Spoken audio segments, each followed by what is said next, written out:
Assalamu alaikum, peace. Welcome. Good to be back here today. Everybody can hear me? Yeah. Alhamdulillah. Um, this is always something, this technology. And I remember going through, one of my greatest challenges was getting that mic up there and having my recording equipment function when my father went to speak. It was always a problem. Y'all remember that. You know, there was always some noise or feedback. And my wife and I, we were we were trying to digitally master for reproduction some lectures of Imam Mohammed preparing for Savior's Day. And inshallah, we have 4 titles, excellent titles, that our secretary that I mentioned earlier, Brother Frederick, he has recommended or suggested an excellent title. He always comes up with titles that reflect the theme of the program that we're doing. And every now and then there's a little noise of feedback, and I'm so used to hearing that, I told myself, I said, well, that's not much. It was just a little feedback, and then he said the mic is sensitive. Imam Mohammed said, and I usually be on top of everything. I stop the tape and I say we got to edit that and make a note, so when we reproduce it, we cut that piece out. And I got a little relaxed this time. And did we cut that out, Robin? Okay, yeah. I know I said it. I thought it, and I was hoping I said it out loud. But this technology is something. I was watching, you know how they had these movie series? I was watching the TV series, and the guy was a religious fanatic. He was a Christian religious fanatic, but he was the bad guy. And they was hunting down, they were hunting down the main character. Yeah, they were hunting down the main character, and they were on his tail. They was in the hotel room. They could tell he had been there, and so they were using the technology to track or follow his paper trail or whatever. And he said, and the guy, the religious guy said, he sounded like he was quoting me. He said, "This is a blessing from God. This technology is really a blessing." I said, and when I think about it, I said, yeah, that's the answer. That's the solution. You know, and I've been saying that. And on that point, we couldn't have picked a better topic for Savior's Day this year. That Prophet Muhammad is the leader for this day and time that we live in. If we can look back and don't view Prophet Muhammad as being a man or individual that was blessed, Allah gave him the revelation. He is the Quran. So when we mention Prophet Muhammad, we're really mentioning God. That it was Allah, God Almighty, who blessed humanity, that with the communication He gave us, that led us to this technology that we benefit and profit from so much. And there's so many things, and I'm constantly seeing and hearing in the media and the news and the communication that the language is slowly conforming. Like, it's almost like Imam Muhammad did such a good job. We should be so proud of him. With the language, that they language would hint, it used to hint at stuff. Now they coming to the point, they ain't gonna quote him. And because then if they quote him, then we can show evidence that he said it first, and then they have to give him credit for it. They ain't gonna quote him, but their language getting so close to the language of Imam Muhammad, it ain't even funny no more. And that's a great blessing and a mercy. And it's actually it's a testament to the fact, testifies to that we picked an excellent topic, and always a good topic, I think. And I don't know what the Ramadan session is not far off from after. I think it's like 3 months after Savior's Day. So we'll be going into the preparing for the Ramadan session right after the Savior's Day, and I believe we'll be preparing for the convention after Savior's Day also, because the convention is a little more effort that we need to put in. So this is the topic that Prophet Muhammad is the leader for the modern day. I think that's a topic I'd like to see that discussed even in, it's a comfort zone for believers. It's a comfort zone for us. And to help us see how, because Prophet Muhammad was pointing, Imam Muhammad always said Prophet Muhammad was pointing to a lot of things that's we are witnessing and living today. So all of us that love the Prophet, sallallahu alaihi wasallam, the way that we do, I mean, you could imagine yourself being with him, that the only thing you wish that you could have been alive while he was alive, so you could, kiss him or something, and, just basking just in Allah's mercy, being present while the Prophet is here. We can do that today. The Prophet is here, and the world needs him. Not just America, and not just for problems. Nothing small, like Imam Ajee said, nothing small, it's all connected. Nothing big or small. The Quran didn't address. So every concern and every issue, Allah has answered and addressed them, and Imam Muhammad has given us the language to make it easy for the world that we live in to digest and use. And I felt like I bought some money today. I said, man, I felt myself pat my pockets. I said, man, this man, he might have saved some lives, because this is not just in this room, this is going out. And I'm sure he did save some lives. And so we have to thank Allah for that, for giving us this opportunity to share what Allah has blessed us with. What's more important than anything, than the physical, is the spiritual life. Yeah. So, and we have a great job and a great mercy from Allah from that. And I want to get back to the next part of the program, the Savior's Day. We were hoping that a lot of us that bunkered down during the cold weather, that 20-something degree, I don't know how cold it was, because I didn't go outside. And I didn't either. Yeah, I didn't. I think 2 days I stayed in the house. They said, oh, it's going to be cold again tomorrow. I said, okay, I'll be in the house. So, yeah. But I thought when y'all heard it was going to be 50 or 48 that y'all would come out. So we got to let our brothers and sisters know in Chicago that, sometimes it's good to, just make that step. Imam used to tell us, we take one step, and then the next step is easier. And all you have to do is take that step. And Christians always say it, it's on faith. You don't have to believe you can do anything. You don't have to believe nothing. All you have to do is take that step. And then you reap the rewards and the benefits, like I did today. I didn't know if I was going to be able to button this jacket this morning. I ain't seen this coat in 10 years, or maybe longer, maybe 15 years. But I said, Robin, could you get me a shirt to match this coat? And I put it on, and it's on. And I hope next month it'll fit better, inshallah. So I'm going to end it at that. We pray Allah that we see you all out at Savior's Day, and that we take something for our own. Don't be pitiable. Don't be pitiable. Don't sit around looking for somebody to feel sorry for you or to join you in your misery, because it's the positive. Islam is a positive religion. We forget that. Coming from Christianity, coming from, not saying that Christianity is negative, but we come from a culture of negativity. Islam is the opposite. Islam is a culture of positivity. Islam is like, before you go complaining and acting sad and complain, we're supposed to bite our tongue and give up something for Allah and say, okay, maybe I need to sacrifice a little bit more, and then maybe things will come. We don't even like for people to see us frown and upset. So we got to remember our religion, and it's a religion of great wisdom, and there's great wisdom in the psychology of our religion. Yes, sir. Yes, sir. Ramadan, it should start like the Sunday evening on the first Sunday. Start like the first person, 5th of May. Okay. So that'll be the first Sunday. Oh, okay. That's good. Some more good news. That's good news. And it should start. We know we don't know exactly. That's good news. So let's make plans to pray together. Let's make plans to pray together for Ramadan on the May 1st Sunday. May 1st Sunday, we're going to pray for the sighting of the moon, inshallah. Yeah. And then the other thing I wanted to say was concerning, you're talking about the positive side. And I was thinking the same thing even before I got here.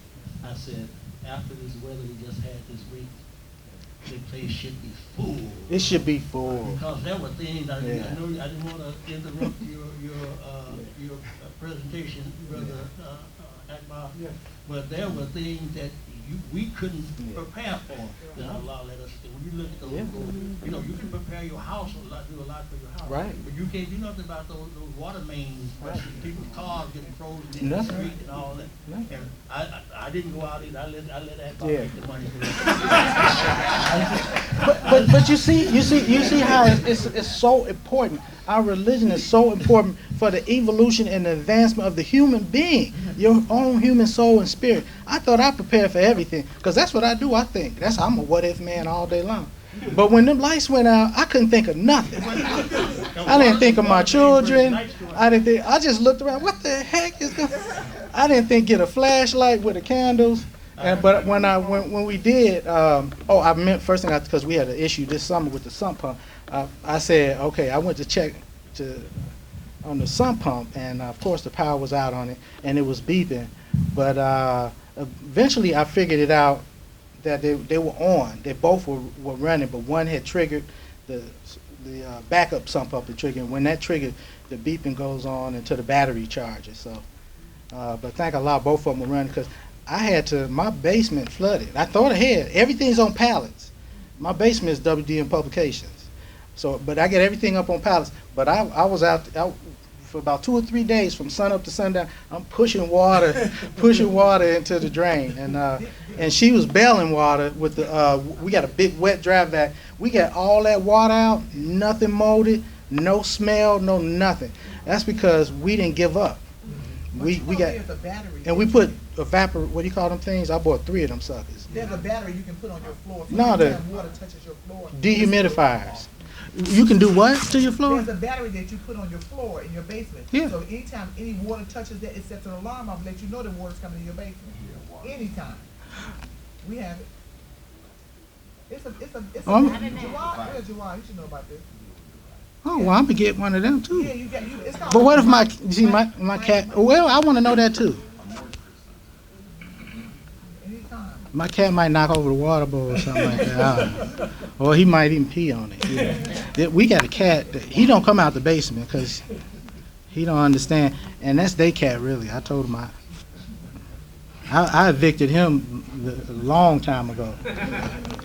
But the family, they outvoted me. So we got a cat. We got a couple cats. I love my cats. Yes, sir. I was going to say that, Allah always show us His mercy in the weather, because in the summertime, if you just look at, if it was just a few degrees hotter, we would not be here. True. We would die True. because of the heat.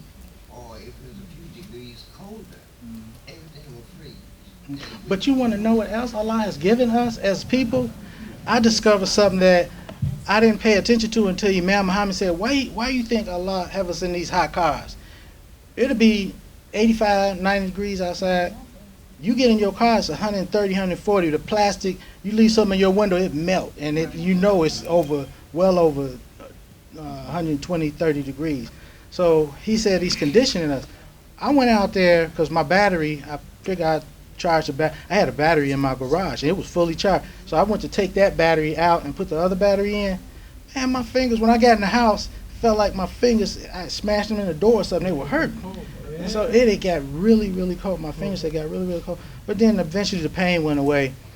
Next time I went out there, I had on gloves. But then I did go out the next day and it was just as cold. But my fingers didn't get cold. Now I'm trying to think to myself, why didn't I get cold? My fingers get as cold as they got before. So I'm thinking that maybe my body had some adjusted. I don't know, antifreeze or something kicked in.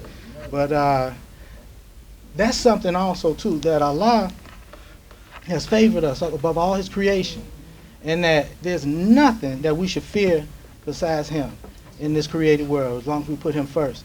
So although things may look deadly or dangerous, things may be dangerous to your health or your life, it may even kill you. But we should not sweat it in that sense that Allah is not with us and His purpose doesn't override any danger that we could be in, But the greatest thing that He give us is our intellect. So we should come here like this. These first, in fact, we should be here talking to each other and sharing ideas. That's how the Muslim community advanced. Prophet Muhammad, Imam Muhammad was talking about the ribs. The ignorant alcoholic or some fool said the rib was crooked and not round. He said if you follow the curve, it's a circle. It's connected. He said it's round. And he said the Prophet had a habit of sitting in a circle. What we see the Christians doing now. Let's make a circle. So they lead, Prophet Muhammad leading them. Now they leaders ain't gonna tell them the truth, where they got that from. The Muslims circle the Kaaba is in the middle. We circle. That's right. We make circles around the Kaaba. Yes, sir. That's right. When I came out of the shower this morning, I left the TV on, and Joel Epstein, Olsen, or whatever, Joel Olsen, Yeah. and you would have thought he was reading something from Imam Muhammad. You know what they do? They pass it on as their own knowledge. That's right. So he probably innocent, but somebody gave it to him like they was heavy, you know. Like, The oh, other thing I wanted to say concerning, I was talking about how I was thanking Allah. Jawad put windows in my. I text him and let him know I appreciate you having good windows in my house, man. storm windows, yeah. You know, so I just said that he's a human witness. Let you know, I wasn't yeah. sitting there just. I was thanking Allah. Thank Allah. Yeah. You know, That it ain't wind cold coming in out, there. you know, my water is still running, Yeah. my electricity is still on, and then I thought about Jawad and I text him and let him know I thank you, brother, for putting these windows in. Alhamdulillah. That's important too. Yeah. Yeah. If somebody help you out, you're supposed to let them know. You ain't supposed to be jealous. And we pray Surah Al-Falaq every morning. That's one of the first surahs we recite after Fatiha, for protection against evil and corruption, you know, and jealousy, you know. And to me, that's extremely valuable to our society today and to African Americans more so than anything. I'm like, if somebody look like they got one up on you, you should be glad you know that person. Yeah, because as long as he got one up, when you need some help, he can pull you up. You know. Yeah, don't be jealous because somebody look like they doing better than you, you know, or look like they got something that you could have, if you had got there just a second earlier, I'd have got it. You know, he might share, you probably wouldn't. You know. Yeah, so that is a blessing, and Imam Muhammad said we should always thank each other. If we appreciate each other, say thank you, you know, and let people know and be sincere. That's the main savior. That's the only thing. I text my children, I almost want to read it. I text them every night and say, because these suckers, they don't call, they don't come around, they don't. So I said, I'm gonna just text them. I said, but they ain't gonna know what happened because I'm clever with words. So by the time I bait them, they done read and they got a cookbook. So I said, that's the only thing you're gonna take to the grave is your goodness, your intentions, your good heart. I said everything else is gonna pass. You can't take nothing else with you. So you have to protect that, and you have to pray for Allah's protection. And only Allah can protect your good nature. That's what I said. Your good nature, the only thing you're gonna take with you. So you can't be walking around here jealous of people and feeling sorry for yourself, pitiable, be acting pitiable, you know. Because a person don't have to act pitiable. You can see it on their face. That's another thing. Allah blessed us with that closeness in our nature that you can see all over a person's face what's going on with them. So you ain't fooling nobody but yourself, you know. So that's real important, is to protect ourselves, our own good heart, our own good nature, whoever you are inside. First you got to get to know who you are. And if you don't like what you see, you got to change that. Yep. Alhamdulillah. Yes, sir. Well, you know, the Imam taught that our strength is to stay within your original nature. And that original nature is identified as decency and righteousness. That's right. And Yeah. the moment that you step outside of that nature, you are doing. Yeah, you can't, because Satan is there waiting on you. Yeah. So if He waiting on you. If you understand it and know that words extend it, that words make people, you know, Michelle. Yeah, I love that. On that and enhance it to become a global market by saying. What did you words say matter. Michelle Obama said? Words matter is the point. It's the word. Yeah. Words matter. Yeah, you can't hurt people, but if you ignorant, that now in the hand of a fool, a lot of times they think they doing some good, and when they doing nothing but wrong, nothing but harm. But yeah, I like what Imam Muhammad said. I think he said, man means mind, woman means womb of mind, and Words make people. It's some of y'all know it better than I do, but I asked him. I'm gonna ask him to repeat that during the conviction. Huh? That was it. Yeah. And in that lecture, he said, so You should be see the. selective of the words that you put in your mind. Yeah, you should. Yes, you should look at the people's faces. Y'all sitting on a treasure trove of wisdom and knowledge that can change the lives of people. You should see the looks on people's faces when I say stuff like that to them. I said that to my teacher. She said, "Oh, not my teacher, one of my children's teachers." She gave him a T-shirt, and I forget what the T-shirt said, but it was something positive. You know how they do. You're a Muslim, so they think they walk on eggshells. She apologized for giving the gift. I wanted to say, now I got two. I got the good guy, and my gen is a Muslim most of the time.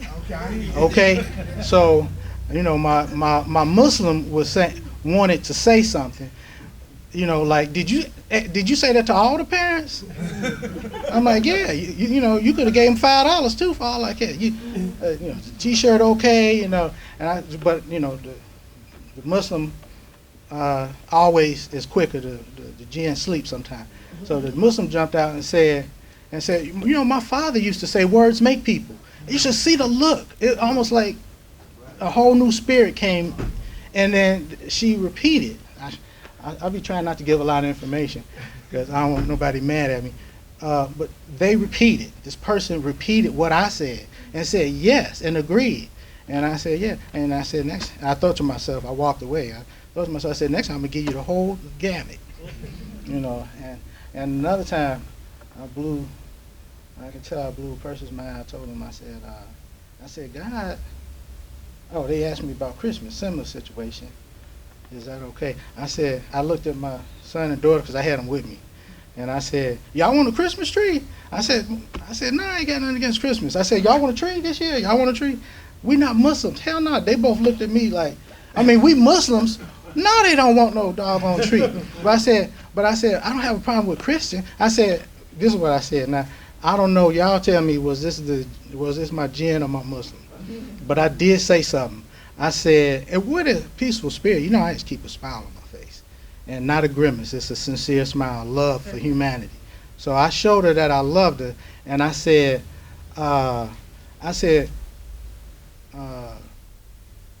Christmas don't have nothing to do with Christianity. I said, if it's the truth. I said Christmas don't have nothing to do with Christianity or being a good Christian or something. I said something like that. And I said that just as a knee-jerk reaction. And I said, y'all want a tree? I said, and then I said, what did I say? I said, I don't have nothing to do with it. I said, God made Adam from nothing. He can't make a man from a woman. He couldn't make Jesus from a woman. I said, I don't have a problem with that. God made Adam from nothing. And I could tell that thought had never, ever, in however old she was, entered her mind at all. That if God made Adam from nothing, why can't he make a man from a woman like he do every day all over the planet Earth? Yeah, that's where all people come from, the womb of a mother. Yeah, and the mother is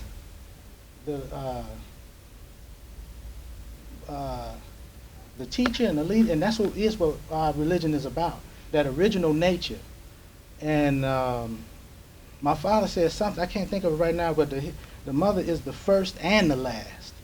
The first teacher, and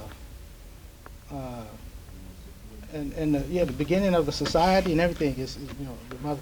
And he said, y'all know that tape he did with the women, and we remastering it too. It was an audience of all women he was addressing. But in the end, that's what the Hajj is about. Us getting back to our original nature, that mother nature and that goodness, the original nature that God put in you. So we don't have that original sin that Adam repented, And that was a hot question that my Jehovah's Witness friend brought to me. But I didn't know, I couldn't tell which one was the hottest question because you never know what position, what they thinking in their mind. So I told him that, yeah, we and pork. They Jehovah's don't eat pork, right? Yeah. So he asked me a whole bunch of stuff, but I gave it to him the way I felt and believed, But he was real accepting of it, They might eat pork. Okay. So a lot of things I summed it up to faith and belief and obedience to God. So I told him, I said, pork. I said, I heard that pork is intelligent. I said, a lot of them pigs smarter than dogs, So, and I didn't go as where now with y'all. I would have told y'all. I said, and somehow they done bred that sucker that looked just like them. It's same skin color, same skin tone, and everything. And I said I wouldn't want to eat nothing that's that intelligent. I just couldn't. I couldn't swallow it. You couldn't make me swallow it, and look like me. I just couldn't do it. I couldn't do it. So I'm thinking that the society is evolving. They trying to show you the beauty of the hog. And if you want to eat something that's beautiful, you may as well sit down and eat one of your kids. I'm not saying it in an insulting manner. I'm saying it in a rational manner. I ain't trying to insult nobody. I don't need to insult white people, But that is something that should make you think twice. Here, this thing medically, you can grow a piece of human DNA inside the flesh of a pig until it matures, and your body will accept it. I can't eat that thing. I don't care what it is, how good it tastes. I can't eat that thing. Yeah, they can even graft skin from the pig. But I know I saw them grow an ear on the shoulder of a pig, the cartilage to an ear, and rebuilt this kid's ear. And the kid looked like he had a perfectly good ear when they got finished with it. I couldn't eat that. I mean, no way. Yeah, so there's a lot of things, and plus the Bible say don't eat it anyway. That's cool. Yeah, so but you got a lot of people that claim to be and they not. Imam Mohammed said that no other religion has been falsely represented more than our religion. There's so many groups out there that claim to be Muslims and ain't nowhere near what the Quran and Muhammad sallallahu alaihi wasallam has described as what the Muslim is and the practice of a Muslim.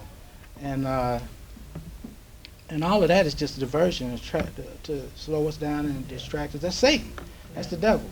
That's his job, to take us away from the path, the straight path, and lead us into slavery and keep us in slavery. Most of us are horribly, in a horrible way in our lives and in our souls. And it's so, if you ever watch, we're busy in our lives, so a lot of times we don't see people's behavior unless it's behavior of people live in your house. But if you can see the patterns of people's behavior, you'll see things that I see. I'll be wanting to sit down to a psychiatrist, not to help me, but to help me understand why is everybody else crazy. They say if you think everybody crazy, you crazy.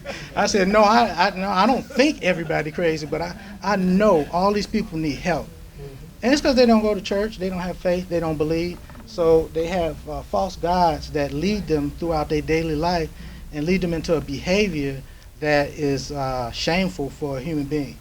And he said that, Imam Muhammad said that's Satan's job. His job is to make religion look ridiculous so that you look even more ridiculous when you reject it, So, yeah, so a lot of people, you call them back to their senses, they don't even know, they don't have a clue what you calling them to. They think you the fool. Yeah, and they keep right on along doing what they're doing, and most people worship materialism, So if you don't have no reason, and that's why I like my raggedy car that sits in my driveway. I have people I can tell them. I had a neighbor come by, and gosh, I hope they ain't watching. Well, they ain't gonna say their names, but this is just for educational purposes. In their new Cadillac. And I could tell the pain because he liked me. He loved me. I know he loved me. I could tell the pain on his face. He was like, you know what I did? I do this and that and that. And I bought this with it. It was hurting him that I drive a raggedy, But I got a good van sitting out there. But what's sitting in my driveway, it ain't what he think I should have. I could tell. And that bugged the hell out of him. Because then I said, well, let me go get. But then if I get then it will damage your soul even more if I get a car equal to yours. Then you're gonna stand here in your arrogance, and then you're gonna be comparing whose is better or whose is, and then you following Satan. You know. So I'd rather you feel good and great and feel guilt. I love it when they look guilty for the material stuff they got. You know. And that's how a lot of people, that's what they'll do. When they see you sacrifice and when you humble, you go out of the way to help somebody, a neighbor, the person that could have helped that walked past. And they see you helping, they feel a little bit guilty. And you know, you never know, maybe next time they'll be the one helping. You know, so the sacrifice, that's what Muslims do. Our jihad is a sacrifice. Our struggle is with our own selves and our own souls. And to improve the condition of our own souls. That's the greatest struggle, by acknowledging and recognizing and giving up a little something of yourself for the sake of Allah. You know. Okay, alhamdulillah.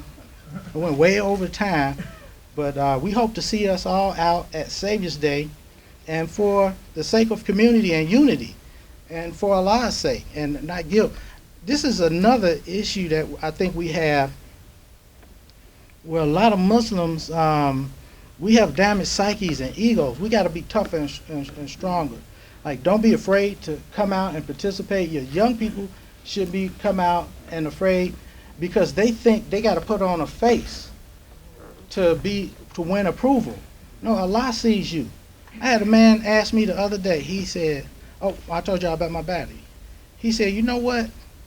He said, he said, "Thank you for being honest, for telling the truth." Right, Robin? She's talking to him on the phone, but he was relaying to me. He could hear me in the background telling him what I did, you know. And he said, "Thank you for telling the truth." He said, he said, "We spent all day trying to figure out what was wrong with his car." He said, because he didn't want to tell the truth. He lied about it. And my thing is that my ego, how I feel about, I'm not a mechanic. That's why I'm calling you in the first place. So, for one. But me personally, my issue is that no matter who's around, Allah see me, Allah hear me, Allah know I'm lying, so why lie? I don't care what you think or what you say, you know. I'm going to tell the truth. And the truth is always better than I always say to my children, I say there's only one answer, and that's the truth. There ain't no other answers. The truth is always, it's always best to tell the truth in all situations, even if it's against your own self. And that's when you get Allah's mercy. When Allah knows that you're sincere and in your faith and in your belief in Him, then you get His help in all cases. Miraculous stuff happens. Stuff that, you know, I'll probably get a discount. Or if I didn't, I know I got a friend, so I know who to go looking for next time. I'm like, I'm the guy that don't lie, remember?